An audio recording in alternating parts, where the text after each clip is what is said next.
I think gone are the days of people thinking hospitality is not a career. I think it's a fantastic career.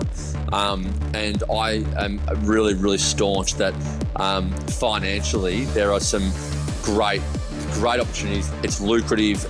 You can decide your own path and create your own path. Today on Dirty Linen, we are talking to one of Melbourne's most prominent cafe entrepreneurs. His name is Julien Moussi from Only Hospitality Group. He also owns Inglewood Roasters, bringing coffee to the people. Julien, it's great to have you on the show. Welcome to Dirty Linen. Thanks for having me, Dani. Looking forward to chatting.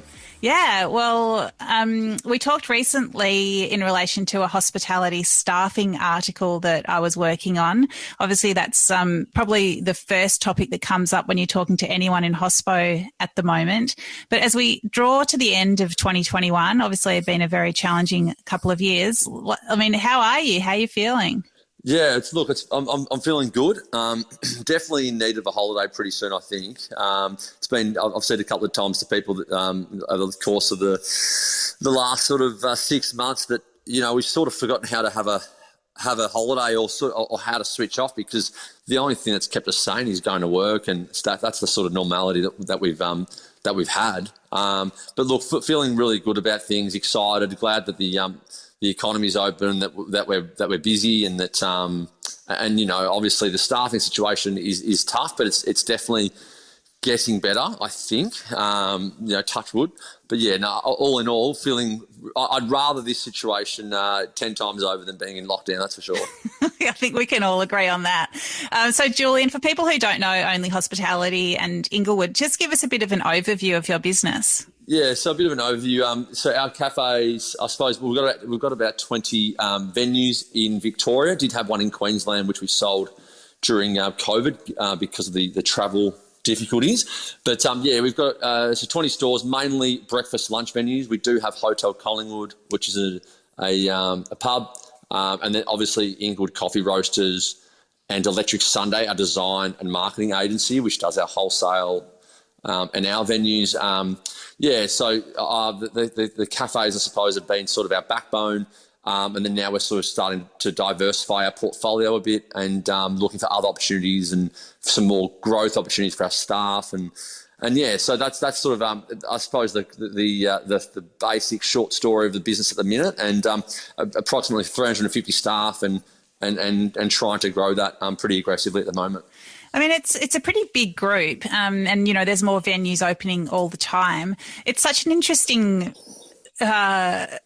playing field for hospitality at the moment, where it feels like really small and pretty big are kind of like the businesses that are finding the easier path through everything. I mean, do you think that's how things stand?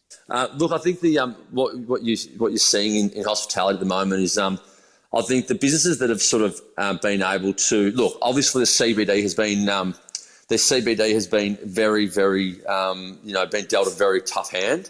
I think that, you know, I think the packages for businesses, I think they weren't thought out well enough to support the CBD. I think it was just too much one size fits all, I think.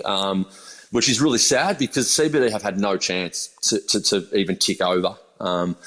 So I think that's been a flaw in the industry, which has been sad. And I think also what you're seeing is that businesses that have been able to sort of take a bit of punt and diversify and been able to go a little bit online, a little bit delivery focused, and made some smart moves, they've gotten through quite well. But look, I think all in all, I think we're going to see businesses obviously accelerate over the next, you know, 3 to 6 months, because of the fact that people have got, you know, there's money to be spent, that, you know, because people have been at home for so long.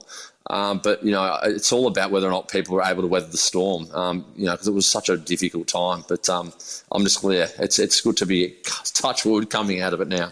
I mean, cafes, I guess, you know, takeaway coffee was massive through COVID, but I don't know if you can sustain a business on that. I mean, cafes seemed less well placed than perhaps restaurants that were offering dinner to, you know, pivot to takeaway. What did you do at your businesses? Look, I think that's only true to an extent. So I think that the cafes in the suburbs where people were at home, I think they got lucky in most cases whereby people were still doing, we're talking 300, 400, 500 coffees a day in the suburbs of Melbourne because everyone was at home. It was almost like the CBD went to the burbs in a way. So that was really lucky for the suburban cafes. I think restaurants definitely were able to get through with takeaway and all of that. But I also think that restaurants also got stitched up a little bit by your delivery services like Uber and, all that, because they take 30+% of your revenue, which is significant. In some cases, it's more than your bottom line profit. So I think cafes actually, if you're able to have a pretty good product in terms of food, I think some cafes went well. Some cafes went better than we all think. I know there's some cafes. I know from wholesale. Some of our wholesale customers went from 50 kilos a week in the suburbs to 100 kilos a week. A significant. Oh my goodness. Yeah, I know. So there's a lot of people don't realise that.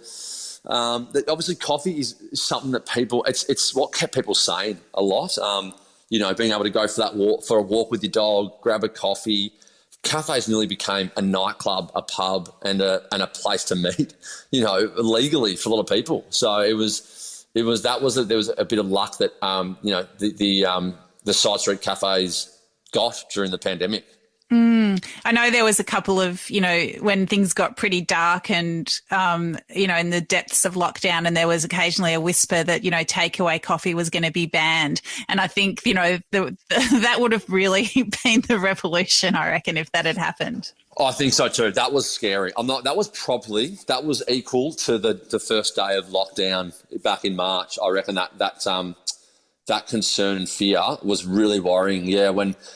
When they started talking about they might cut that off, wow, that was worrying, because obviously that's what gave us the fighting chance was takeaway coffee. So, and particularly for us being a roastery, our cost base for coffee is obviously lower than the norm. So yeah, that was not. I'm not going to lie. That was a real worry. So I agree. There would have been anarchy, I think, if that happened. So I'm glad it didn't. You can take away haircuts. You can stop people going to the gym, but I think if you can't get your latte when you're out with the dog, exactly as you say, that just would have been a bridge too far. So Julien, take us back to how it all started. I mean, you didn't come up in hospitality. Tell us a bit about yourself. So I really dislike telling this story, but I get given a lot of. I'm going to twist your arm. Oh no!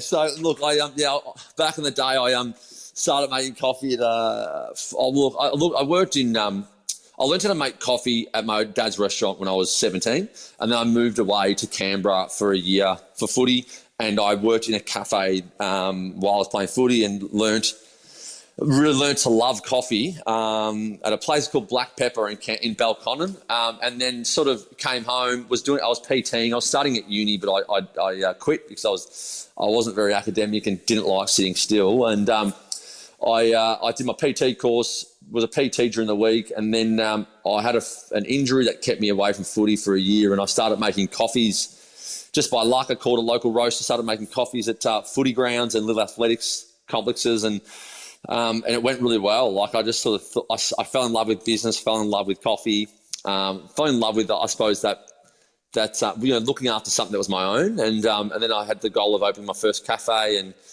Annoying Brother in 2012 was my first cafe, and that went well. Didn't set the world on fire. It was a lot of hard work at the start for very little reward, and then thankfully my second venue, which we've still got today, Mob in Camberwell. I knocked on the door at a place that was struggling and offered to help them, and the short of the long story was that I just became a partner with those people and with the people that originally owned it, and we rebranded, and that went really, really well. So from then, I suppose, it happened. It all sort of, I just had a goal of really growing quickly and aggressively and giving opportunities to people, and we've opened, I think, about 30 stores since then, maybe a bit more now, I think, yeah. So what do you actually like about it? Like, what drives you? I love, obviously, this all started from a passion for coffee originally. I love coffee, love, making coffee. I'm a barista by trade. worked on the tools every day for a long, long time. And then obviously I'm very passionate about food.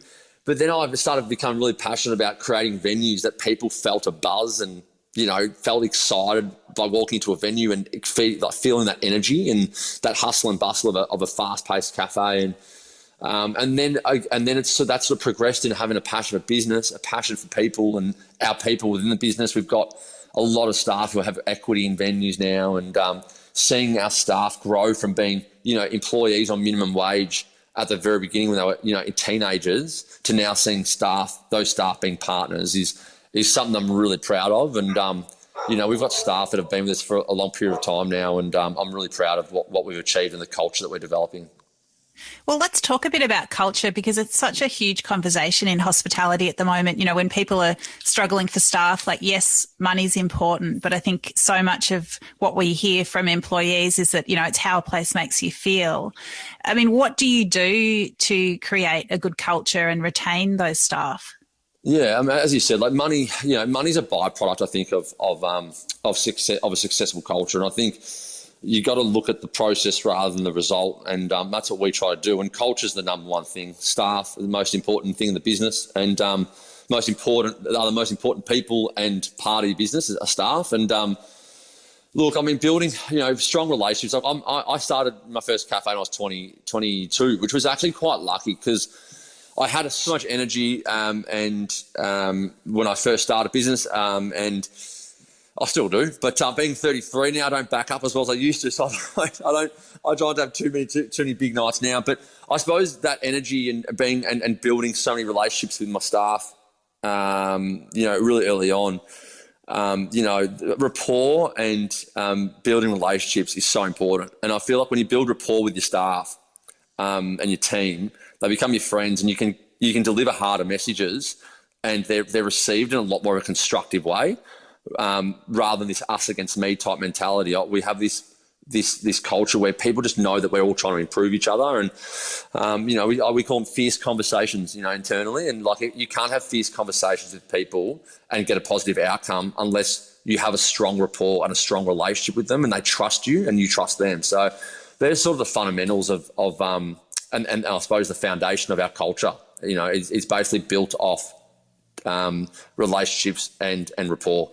I think that's really interesting, because I think at the moment in hospitality, staff are having to have some quite fierce conversations with customers, whether it's around things like, I don't know, that something's gone up in price a little bit, or whether there's a surcharge, or, things like that you do need to check in, whatever it is. I mean, can you relate the culture that you're building to, whether or not those conversations are easier for your staff to have if they feel a bit more like they're part of something? Yeah, so that's a really good question. So I actually spoke to my sister about this last night. So I feel like because we're paying our staff so much more than we were, say, 18 months, 2 years ago, across the board, and that's because of the landscape.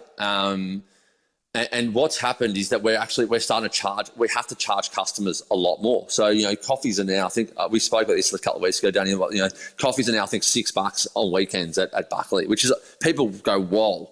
But the staff are so much more prouder and confident to charge it, because they all know that their income has gone up. They all know that we've got staff shortages, which means that staff are able to negotiate better conditions, which is good.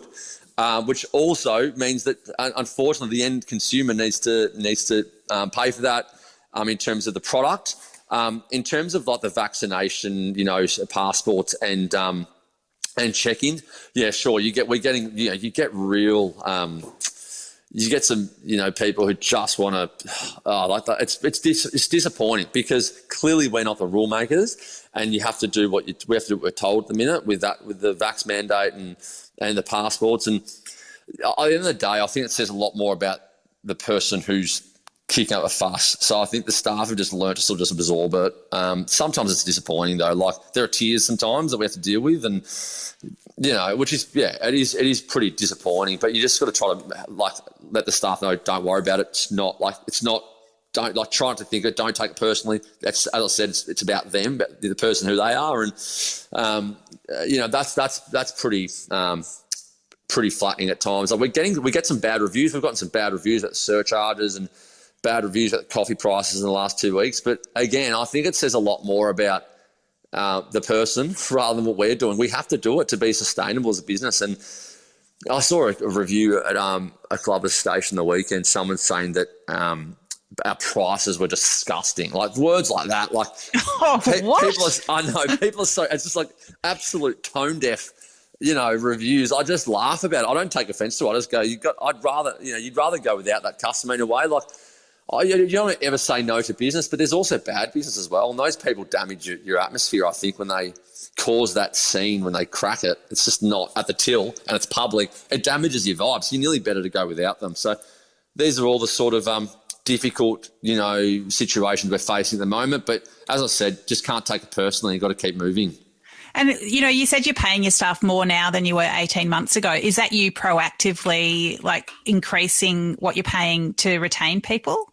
Yeah, definitely. So I think our operations team, we sit down once a week and we definitely do a bit of a, we get on the front foot. So we have a look at all of our staff, all our people, and we talk about who are the people in the business who are really, really important.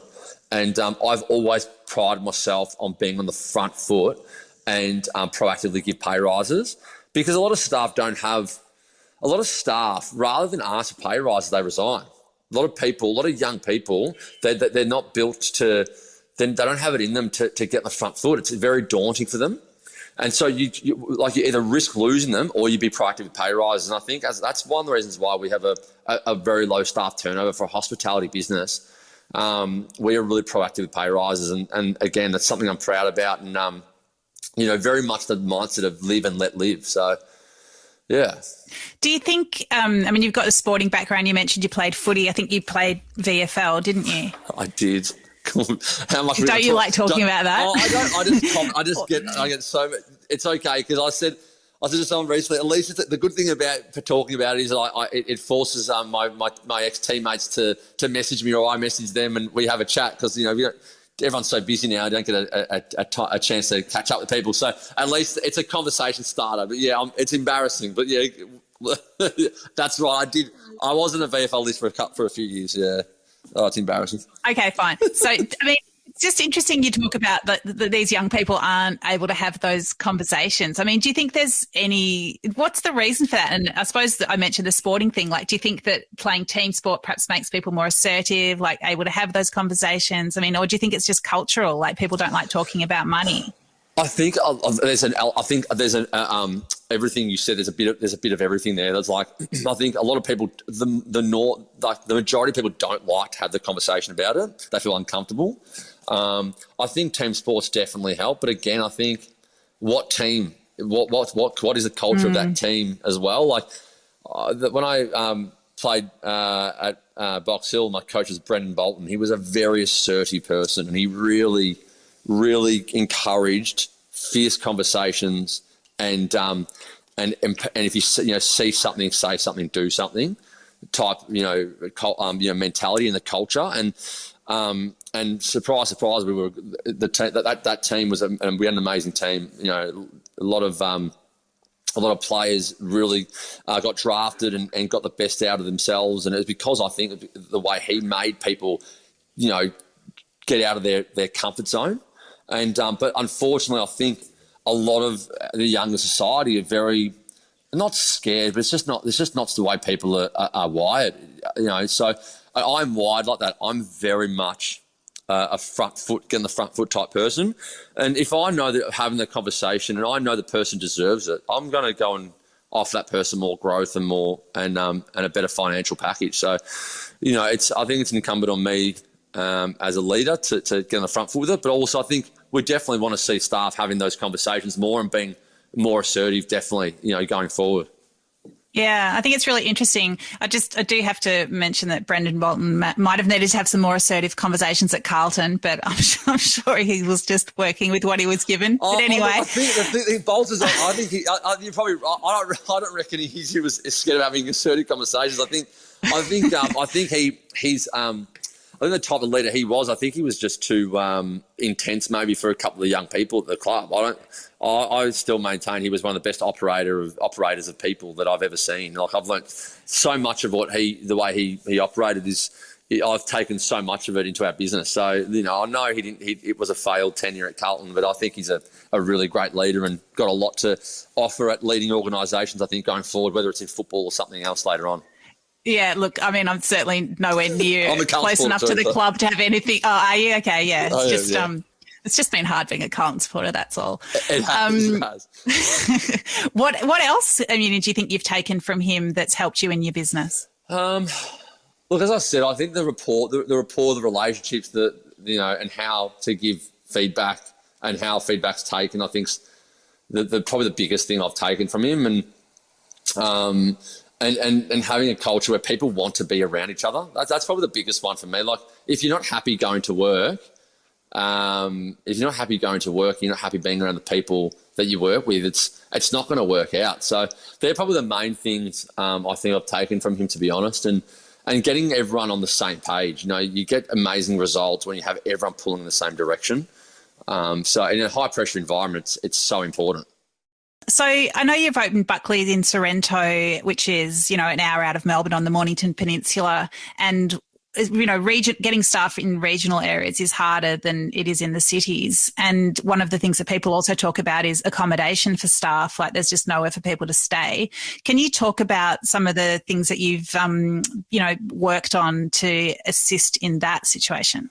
Yeah, so obviously offering accommodation is really important.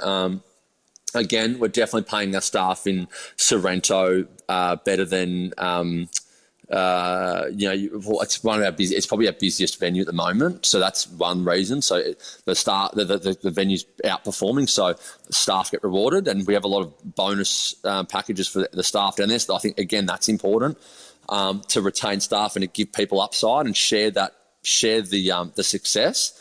Offering accommodation is really important. Again, it's like it's a sea change. There's an opportunity to get out of Melbourne, which people are sick of.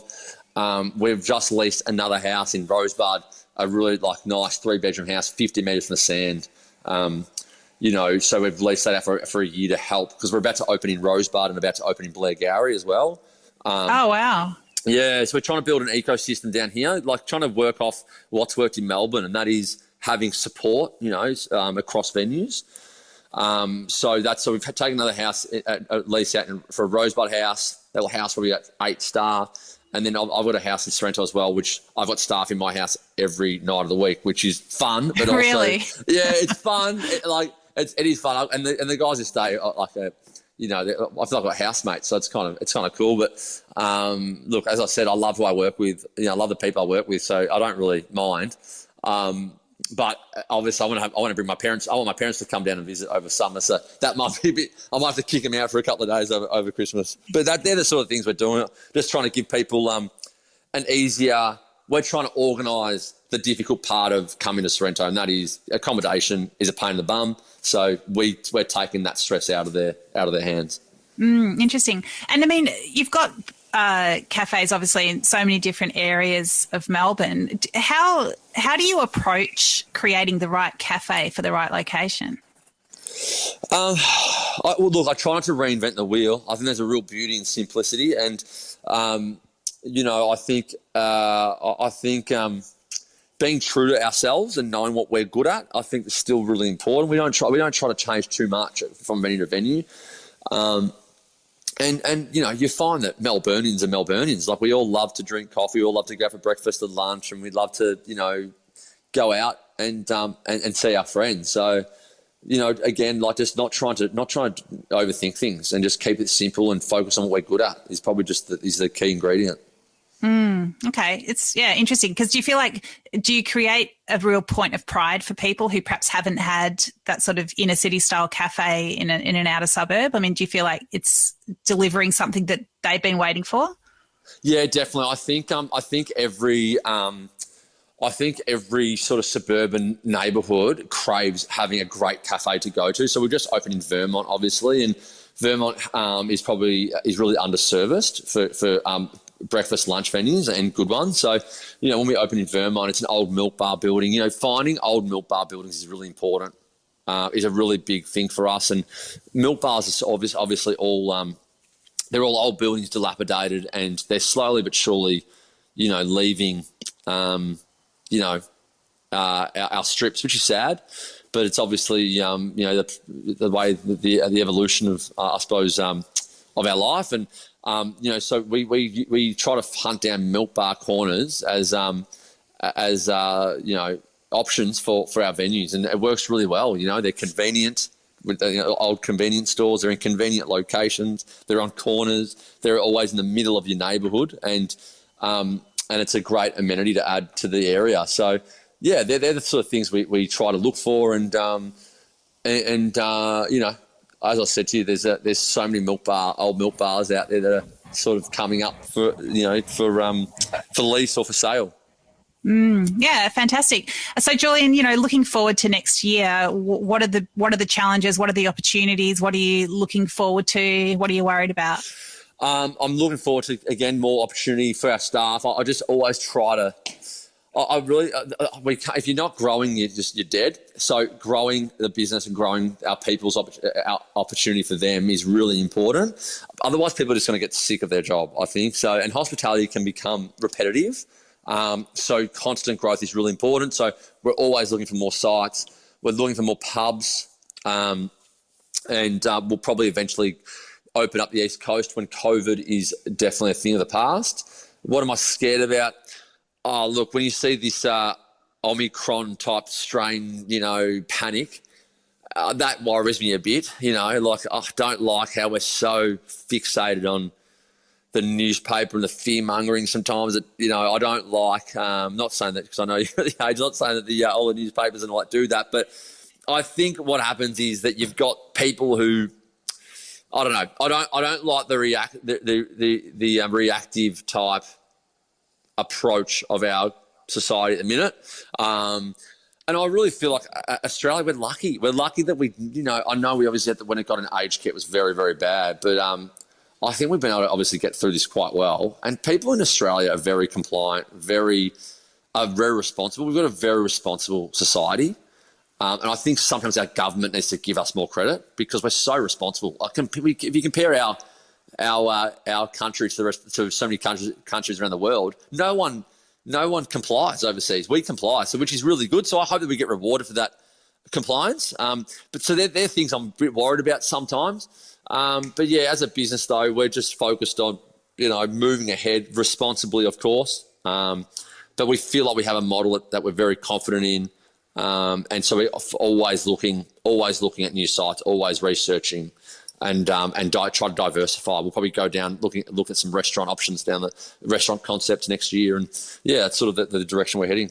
Yeah, I love it. It's so dynamic. It's very cool. So finally, Julien, people have had to be looking at young Australians with the the international tap turned off for the last couple of years. What would be your pitch to a school leaver or someone wondering about a career in hospitality? What would you tell them is so good about it? I think hospitality has changed so much over the last 15 years, and I think gone are the days of people thinking hospitality is not a career. I think it's a fantastic career, and I am really, really staunch that financially there are some great opportunities. It's lucrative. You can decide your own path and create your own path, and I think that hospitality needs to be more promoted. It needs to be promoted much more in schools. Because it gives you this creative, it gives people a creative option. And I just feel like there's just been this stigma around hospitality for so long. And as I said, I'm really proud. We've got some staff that are in there, they're still 19, 20, who are, getting paid much more than people would think. And I just hope that people, if you are an extroverted person and you love talking to people and you have a passion for coffee and food or alcohol, or cocktails or, restaurants, whatever it may be, or pubs, you need to consider it because personality is very important to the industry, and and it's an innate quality, you know. So I think people need to consider it hospitality a lot more than they once did. Awesome. Sold. Sounds great. Julien, thank you so much for chatting. It's been really great to get your perspective and soak up some of your energy. Just absolutely love it. Have a really great summer. May the waves be good, and hope you can get some bedrooms back in your house when you need them. Thanks so much, Dani. Appreciate your time, and look forward to hopefully running into you over summer down in Sorrento if you're around. Yeah, awesome. Sounds great. All right, take care. This is Dirty Linen, and I'm Dani Valent.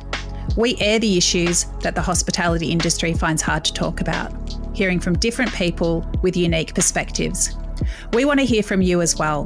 If you have something that needs to be said about a topic, get in touch so we can include your perspective. Contact us at dirtylinen@deepintheweeds.com.au or hit us up on Insta at Dirty Linen Podcast. We can't wait to hear from you. This